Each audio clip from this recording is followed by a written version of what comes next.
So, have you ever considered what a robot feels? That's what Do Androids Dream of Electric Sheep made me think about.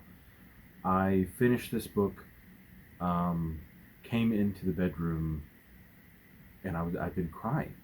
It was interesting. It made me think. I don't think I don't think I've read a book like this before.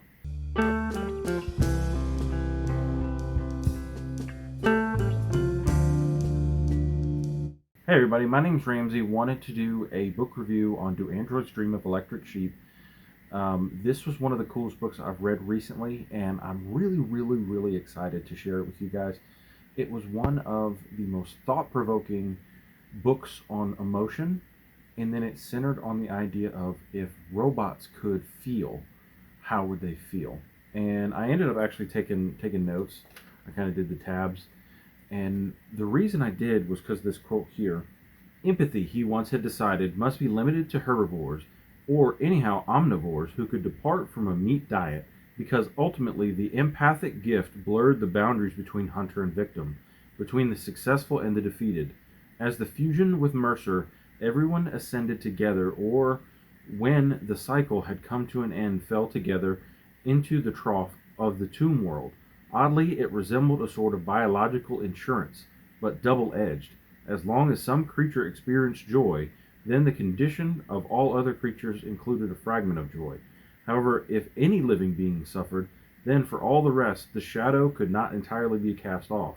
A herd animal, such as a man, could acquire a higher survival factor through this, and an owl or a cobra would be destroyed. Evidently, the humanoid robot was a predator. When you think of it in that terms, like it, there was a lot of instances in the book where they talked about um, caring for an animal, caring for something that needed you to care for it, something that needed you to keep it alive, and that was like the human condition. That like murder had mostly gone away because most people had learned more about their empathic gifts. But androids, on the other hand, cared nothing about that empathic ideal, and that they used the Voight-Kampff scale to tell, because their intelligence was on the same level as ours, and they could think and act mostly like us. But when you added the empathic subset, that's when you can find who was an android, who wasn't an android. And then our main character, Rick Deckard, was really fighting with the idea of how can I continue to kill these androids when they are almost us? Like what part of me can still do this? So can still destroy these beings? And it was so interesting to see his inner personal struggle, because he owned a electronic sheep. That was his animal to take care of. His had died, and it was much cheaper to get a electronic replacement.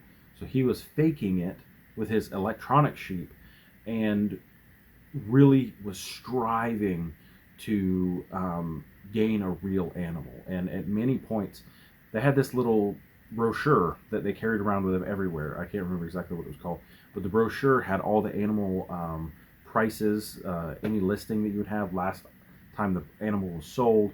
And I mean, he constantly referenced it. He was looking for a new one all the time, trying to figure out what he could get this animal for and how much the animals were worth. And every time he killed an android, he would get $1,000 bounty. And so he was wanting to continue. And basically, the main crux of the story was there were 6 androids in Northern California. He's in San Francisco, and he wants to get the bounties so that he can get a real animal. And his wife really struggles with depression. They have these empathy boxes, and basically it creates an emotional response. So basically, you wanted to dial up happy for today, you could dial it up and be happy for the day. Or she was very prone to dial up like mind-numbing depression. She'd dial that up and sit in her self-pity all day. And he didn't understand it. He never got it. He was consistently unsatisfied in his marriage that way, because it was, you learn this very early on in the book, first 30 pages. And so he goes off to work, and we don't meet his wife again until the very end. And he has all these realizations in his life on how he feels about what he's doing as a bounty hunter, trying to hunt down these androids, and just the level of empathy that he has to have, where he's feeling empathy for these androids and learning to be more like them. And then he, at one point, is with a another bounty hunter. This isn't a spoiler. He's with another bounty hunter, and they kind of both wonder if either one of them is an android, and they are wondering, their reactions to things, how they would be perceived, like emotionally. And they talk about, well, I care for this animal, and it it was so interesting. The story takes place after the last World War, what we would probably say World War III, and what they call the dust is basically killing the Earth. It's radioactive particles that float and affect you. So right out of the bat, Deckard puts on this lead cod piece, and so his ability to procreate is not destroyed. And if it is, he becomes unfit and can never immigrate to Mars or the Moon. And most of the humans have gone to Mars and the Moon, and when they go to Mars, they are given an android as a servant, as a helper. Um, and when these androids get dissatisfied, they'll kill their masters and they'll come back to Earth, where they feel that they can hide. And that's what Rick Deckard's job is. His job is to find them, to hunt them down, kill them, gain the bounty. That's what he does. Kind of like a side part of the police department, kind of like bounty hunters are now, but it's even looser connected to the police department. They work out of the same building, but they're not. Really, really thought provoking. In 230 pages, Philip K. Dick did something that I don't think I could ever get close to accomplishing. This was amazing. One of my top 5 sci-fi books of all time. Ready, like right now, I'm just going to say it. It made me think in such a way that I have never considered before. I've seen both of the movies, Blade Runner and Blade Runner 2049, and they're both excellent. I love them, but they don't hold a candle to this. I've had conversations with my children about what I think AI is going to do. I try not to talk to Alexa or Siri, or the robot is what I call it to my kids. I say, don't talk to the robot. And I feel kind of the way Elon Musk was talking about it, where he was saying that we don't know what we're doing. We're going too hard and too fast towards artificial intelligence. And we are coming to this point where all of a sudden we're going to go too far, and we're not going to know what to do with it. And either we're going to destroy them, or we're going to find some weird halfway point where we're allowing them to do whatever they want. I don't know what we're going to do. It doesn't even make any sense anymore, because imagine Google, right? We're teaching it our preferences. You sit down and you're looking at your phone, or your phone's sitting on the table, and you talk about bikes. Next thing you know, you got a bunch of ads for bikes, because it's trying to figure out what you want. It's trying to figure out how your life can be better helped by artificial intelligence. How can artificial intelligence make your life better? And it's so scary to think that it's trying to take the thinking away from us. And when it does, when it starts doing all the thinking for us, what is that next step? What are we going to allow ourselves to do? I think humanity innately, we like things to be easy. We like things to be provided for us. We like, we created a robot that does our vacuuming for us. I think it's great. I think it helps. I would love to have one, but I've got like the kind of carpet you can't use that for. But I think it's just so interesting to think, where are we going to take it? Like, what is our next step? Where are we going? And that's what this book made me think about. I did a bunch of quotes. I did emotion control is a huge part in this, where they had these empathy boxes.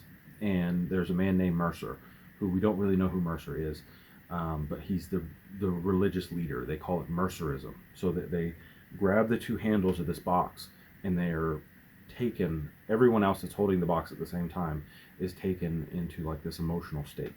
And you are experiencing the same thing Mercer's experiencing. And so Mercer is walking up this hill, and you feel what he feels, you feel what everybody else who's connected to the box feels.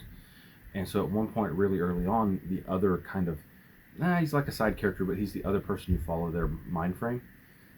He's walking up the hill with Mercer, and a rock falls. Or somebody throws the rock. I can't quite remember, and it hits him in the arm, and he actually starts bleeding. They're that connected empathically to one another, and that's kind of the religion of the day. They're actually in 2022, so this is next year. A couple years from now, whatever. I don't know my years, but it was really great. I know I'm rambling. I'm gonna go ahead and end the video here, but um, if you get a chance, I found this on $3 at Dollar General. It was amazing. Philip K. Dick, I've heard, is a little trippy, a little weird, a little all over the place, but I loved it. I can't wait. I picked up Man in the High Castle. I can't wait to read it. This was so much fun. I loved it. I took it slow.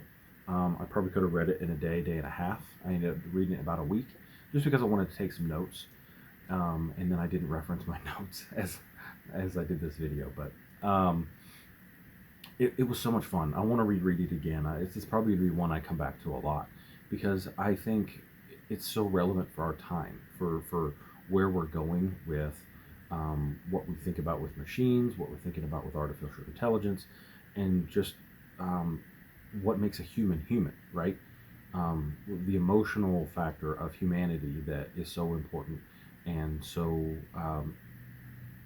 realistic for coming up. I mean, we call it science fiction, but it's almost science reality. And exciting to think about where we could be in the next 15, 20, 35 years. So if you guys want to subscribe to the channel, it's a fun place to be. I'm doing a lot more sci-fi lately. I remember how much I enjoyed it as a kid, and fantasy's my main point, but currently reading Stand and enjoying it a lot as well. So you'll get some horror, and maybe one day I'll try a romance or something. So talk to you guys later. Bye. I've seen things you people wouldn't believe. Attack ships on fire off the shoulder of Orion. I watched sea beams glitter in the dark near the 10-house gate.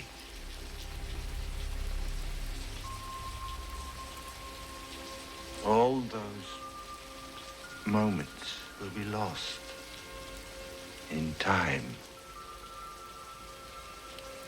like tears.